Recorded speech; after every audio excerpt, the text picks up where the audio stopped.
ముద్రాజ్ మహాసభ తరఫున గూఢపత్రిక రిలీజ్ చేయడానికి వచ్చినటువంటి ముందుగా మీడియా మిత్రులకు మరియు ఎలక్ట్రానిక్ మీడియా మిత్రులకు, తోటి బంధువులకు మరియు స్టేజ్ మీద ఉన్నటువంటి ముఖ్య అతిథిగా వచ్చినటువంటి మల్ల సత్య తెలంగాణ ముద్రాజ్ మహాసభ ఉపాధ్యక్షులు మరియు జిల్లా అధ్యక్షులు శివకుమార్ ముద్రాజ్ గారికి మరియు నాతో పాటు స్టేజ్ ఉన్న అందరికీ నాకు తెలియదు కాబట్టి వారికి కూడా నా నమస్కారాలు తెలియజేస్తూ, ఈరోజు నిజామాబాద్కి వచ్చిన ఉద్దేశం ఏంటంటే, మనకు ఏదైతే చిరకాలం నుంచి ఉన్నటువంటి మన బీసీడీ నుంచి చేయాలనేది మనకు ప్రధాన డిమాండ్ ఉండేది.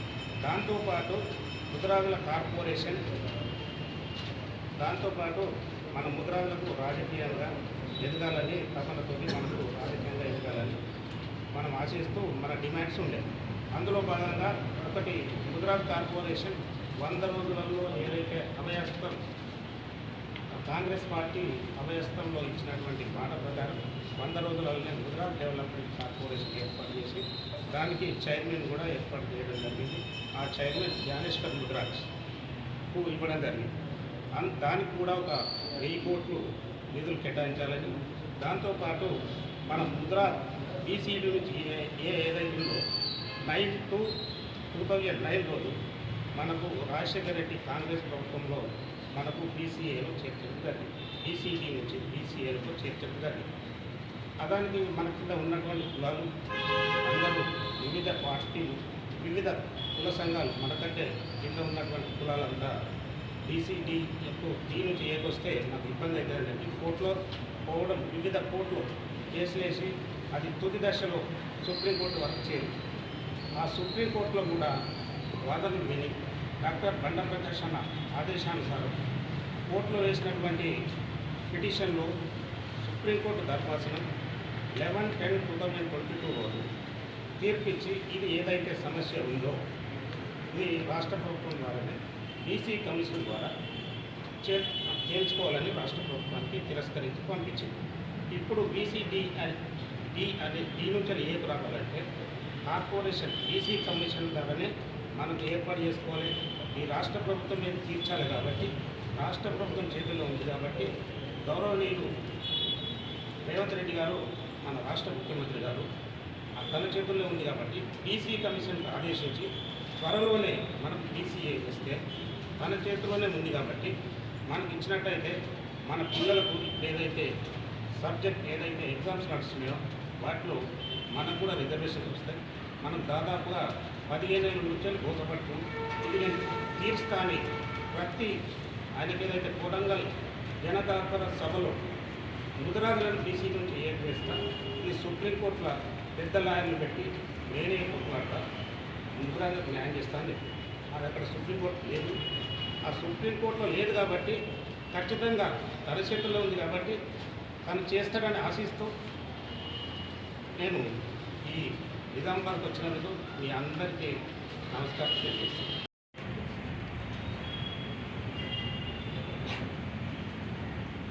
నేటి ఈ సమావేశానికి విచ్చేసిన రాష్ట్ర నాయకులైన రాష్ట్ర ఉపాధ్యక్షులు సత్యన ముద్రాజ్ గారికి మరియు ఆర్గనైజింగ్ సెక్రటరీ వెంకయ్య ముద్రాజ్ గారికి, ఏదైతే తెలంగాణ ముద్రాజ్ మహాసభ రాష్ట్ర అధ్యక్షులు బండ ప్రకాష్ ముద్రాజ్ గారి ఆదేశానుసారం ఈరోజు నిజామాబాద్ జిల్లాలో ఈ సమావేశం ఏర్పాటు చేయడం జరిగింది.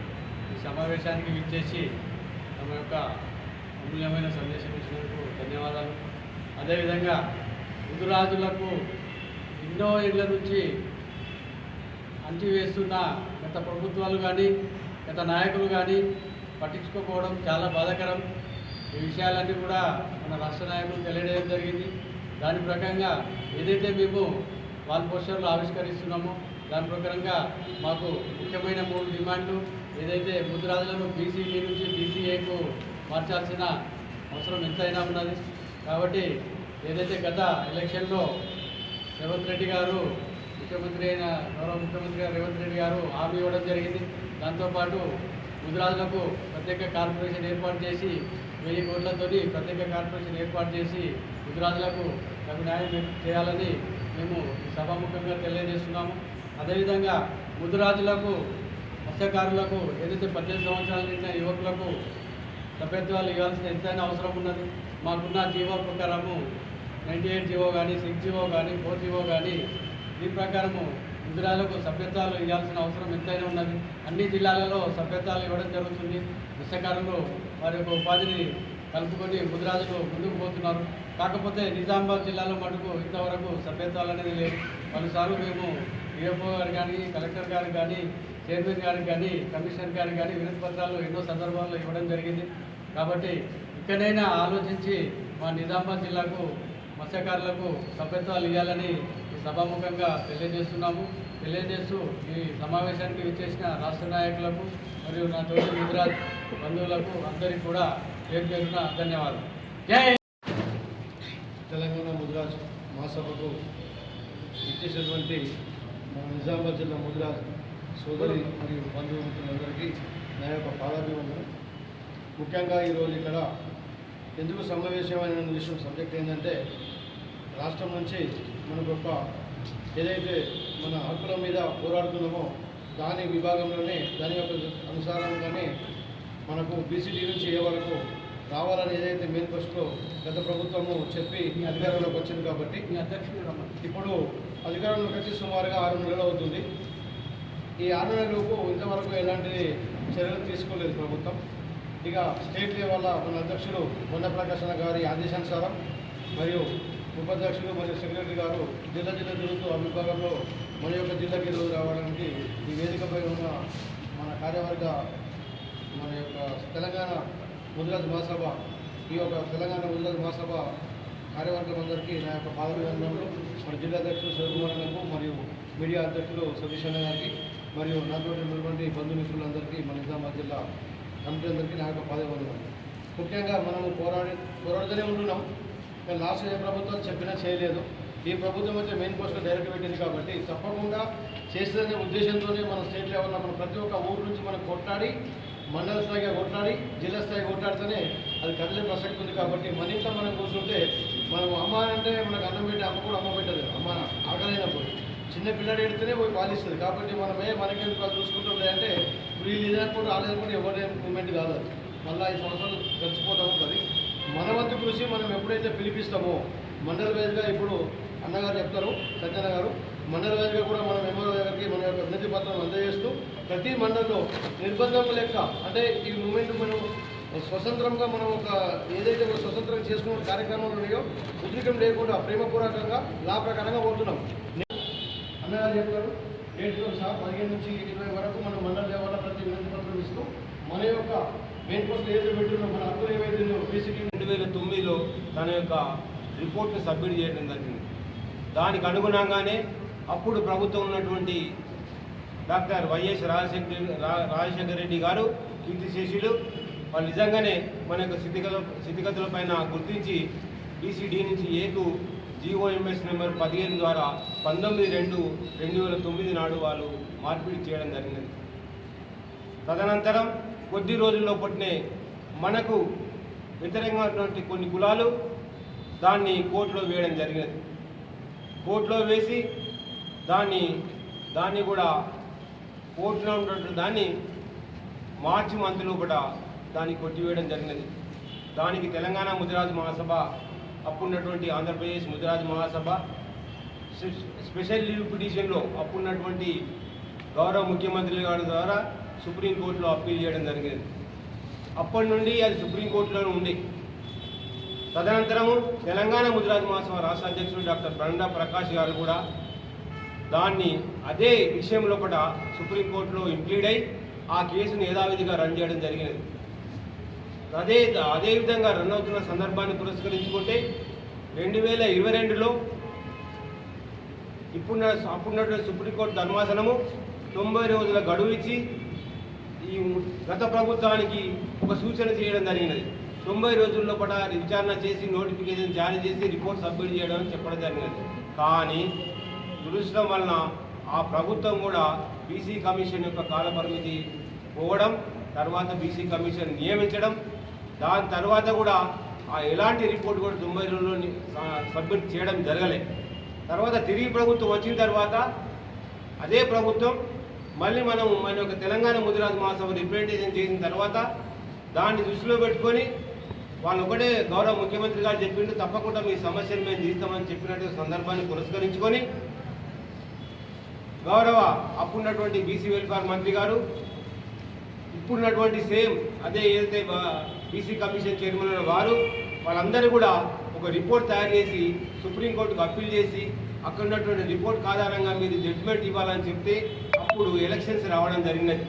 ఈ ఎలక్షన్ సందర్భం పురస్కరించుకొని మనం ఆ యొక్క కేసును తప్పకుండా మనం గవర్నమెంట్ అప్పీల్ చేసింది ఏంటంటే సుప్రీంకోర్టులో ఉన్నటువంటి ఏదైతే విచారణ కేసు ఉన్నదో ఆ కేసును కనుక బీసీ కమిషన్కి ఇచ్చినట్టుంటే మా రాష్ట్ర ప్రభుత్వం పరిధిలో ఉంటుంది కాబట్టి దాన్ని మేము పరిష్కరించడానికి వీలుంటుందని చెప్పి సుప్రీంకోర్టుకు అప్పీల్ చేయడం జరిగినది.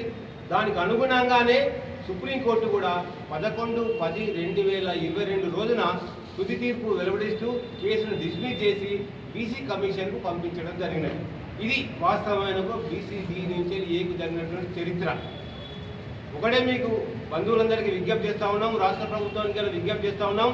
ఈరోజు అదే కాంగ్రెస్ ప్రభుత్వము గత ఎలక్షన్లో కూడా మేనిఫెస్టోలో గౌరవ మంత్రివర్యులు manifesto committee chairman Sridhar Babu గారు అదేవిధంగా బీసీ కమిషన్ బీసీ వాళ్ళు కూడా మనం అందరం రిప్రజెంట్ చేస్తే తప్పకుండా వాళ్ళ మేనిఫెస్టోలో ఒక 4 విషయాలను మనకు క్షుణ్ణంగా వాళ్ళు మేనిఫెస్టోలో పెట్టడం జరిగింది.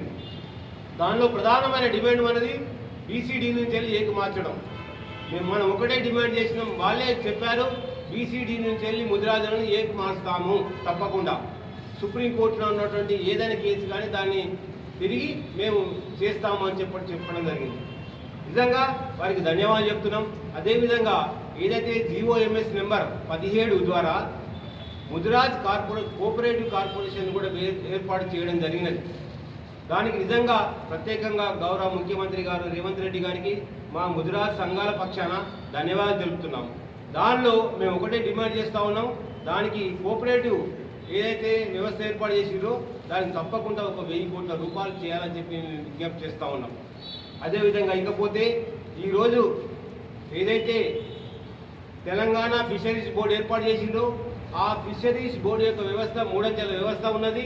ఆ విధంగా ఎలక్షన్ జరిపించినా కానీ లేకుంటే నామినేట్ చేసినా కానీ ఏదైతే రాష్ట్రంలో కూడా 80% ముదిరాజు మత్స్య కార్మికులు ఉన్నాం కాబట్టి తప్పకుండా ఆ వ్యవస్థలో కూడా మాకు ప్రథమ స్థానం ఇవ్వాలని చెప్పినాం. కానీ గౌరవ ముఖ్యమంత్రి గారు ఇతర కులాలకే కేటాయించడం జరిగినది.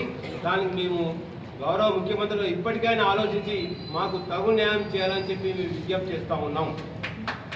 అదేవిధంగా ఇకపోతే ఏదైతే గవర్నమెంట్ ఉచిత చేప పిల్లల స్కీమ్ పెట్టి దానిలో కూడా గత ప్రభుత్వాలన్నీ కూడా ఉచిత చేప పిల్లలు సప్లై చేసినాయి. మేము ఒకటే గవర్నమెంట్కు డిమాండ్ చేస్తూ ఉన్నాం, ఈ చేప పిల్లల ఉత్పత్తిని అదే యథావిధిగా ఏదైతే మీరు చేస్తున్నారో దాన్ని ఉపయోగించుకుంటూ టెండర్ విధానాన్ని పాటిస్తారా, లేకపోతే మా యొక్క మత్స్య సహకార సంఘాలకు ఏదైతే అమౌంట్ సొసైటీలకు కనుక ఇచ్చినట్టుంటే వారు కూడా ఒక నాణ్యమైన చేప పిల్లలు కొనుక్కోవడానికి వీలుంటుందని చెప్పి మేము గౌరవ ముఖ్యమంత్రి గారికి విజ్ఞప్తి చేస్తూ ఉన్నాం. ఇకపోతే ఏదైతే మాకు ఇంతకుముందు స్కీమ్స్ ఇచ్చిందో రాయితీలు ప్రకటించారో ఆ రాయితీల్లో కూడా ఏదైతే స్కీమ్స్ ప్రతి స్కీమ్ కూడా 75% వచ్చే విధంగా గౌరవ ముఖ్యమంత్రి గారు చేయాలని చెప్పి విజ్ఞప్తి చేస్తూ ఉన్నాం. ఇంకోటి మేము మీడియా మిత్రుల ద్వారా తెలియజేస్తున్నాం, ఇవన్నీ స్కీమ్స్ ఏది చేయాలన్నా కూడా ఇప్పుడు మనకు మత్స్యశాఖ మంత్రి గౌరవ ముఖ్యమంత్రి గారే కాబట్టి వారు తప్పకుండా మన ముదిరాజ్ మత్స్యకారుల పట్ల శ్రద్ధ వహించి ఈ డిమాండ్స్ అన్నీ కూడా మనం చేయాలని చెప్పి విజ్ఞప్తి చేస్తాను. అదేవిధంగా ఇంకొక విషయం ఏంటంటే ఈరోజు రాష్ట్రంలో కూడా నేత కార్మికులకు కానీ గౌరవ వృత్తి ఉన్న వారికి కానీ ఇతర వృత్తుల వారికి కానీ 50 ఏళ్ళు నిండిన వాళ్ళకు పెన్షన్ సౌకర్యం కలిగిస్తున్నారు. తప్పకుండా మా ముదిరాజ్ మత్స్య కార్మికులు బెస్తా గుండ్ల అందరికీ కూడా మత్స్య కార్మికులందరికీ కూడా 50 ఏళ్ళు నిండిన వాళ్లకు పెన్షన్ సౌకర్యం ఏర్పాటు చేయాలని చెప్పి డిమాండ్ చేస్తా ఉన్నాం. అదేవిధంగా విద్యాపరంగా చాలా వెనుకబడి ఉన్నాం కాబట్టి మాకు దయచేసి అప్పుడున్నటువంటి కాంగ్రెస్ ప్రభుత్వం కూడా ఆశ్రమ పాఠశాలలు కూడా ఉండే అవి కొంత కాలక్రమాన్ని అవి రద్దయినాయి. వాటిని యథావిధంగా పునరుద్ధరణ చేసి మా యొక్క మత్స్య కార్మికులకు ఆశ్రమ పాఠశాలలు ఏర్పాటు చేయాలని చెప్పి డిమాండ్ చేస్తూ ఉన్నాం. అదేవిధంగా ఇంకోటి విజ్ఞప్తి చేస్తూ ఉన్నాం, ఈరోజు రాష్ట్రంలో పడిన 13% ఉన్న మేము దాదాపు 40-50 లక్షల మంది ఉన్న ముదిరాజ్ జై ముదిరాజ్, జై ముదిరాజ్, జై ముదిరాజ్, జై ముదిరాజ్, ముదిరాజ్ ఐక్యత.